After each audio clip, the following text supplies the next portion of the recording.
Hello गाईस, तर बघा आज आपण वाटाण्याची आमटी करणार आहोत. तर हे बघा, लसूण घेतला आहे, मिरची घेतली भाजून, हे सगळं फ्राय करून घेतलेलं आहे. कोथिंबीर घेतली आहे आपण, आणि याच्यावर आपल्याला थोडंसं मीठ घ्यायचं आणि जिरे टाकायचे. चला तर आपण आता मिक्सरला फिरूया. तर मी ह्याच्यात सगळं साहित्य टाकून घेतलेलं आहे. चला तर आपल्याला मिक्सरला फिरवायचं आहे.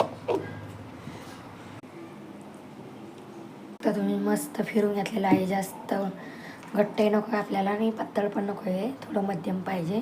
तर बघा, मी मस्त मिक्सरमधून फिरून घेतलेलं आहे. पातेलं ठेवलेलं आहे. तर पातेलं आपल्याला गरम करून घ्यायचं आहे. गरम करायला ठेवलं आहे मी पातेलं.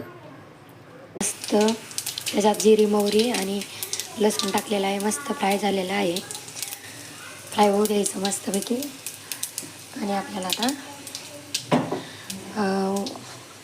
ही वाटाण्याची आमटी करत आहे. तुम्ही खाल्ली आहे का वाटाण्याची आमटी? ही कमेंटमध्ये सांगा मला. आणि खूप टेस्टिंग लागते. ही नवीन पद्धतीची तुम्हाला मी आमटी करून दाखवावं लागले, आणि हे ब्लॉग टाकायला लागले तुमच्यासाठी, कारण की वाटाण्याची आमटी खूप छान असते शरीरासाठी खायला.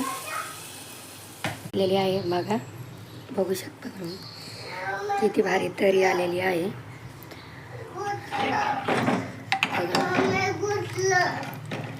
खूप टेस्टिंग लागते. मस्त भाकर थापून घेतलेली आहे मी.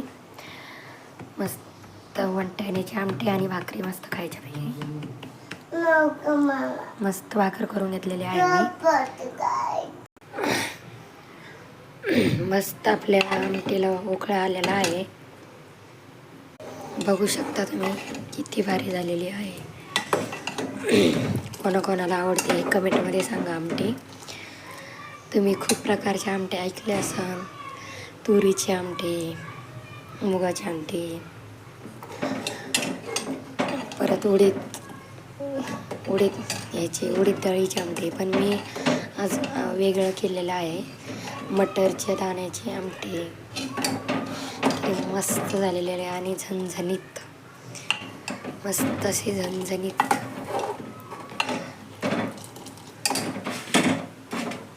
हा गाईज, तुम्ही बघू शकता ही मस्त भाकर केलेली आहे, आणि इकडं दुसरी भाकरी टाकलेली आहे. तर बघा ही भाकरी कशी फुगते. आता मस्त भाकर करून घेतलेली आहे मी, कडक कडक मस्त फुगलेली पण आहे.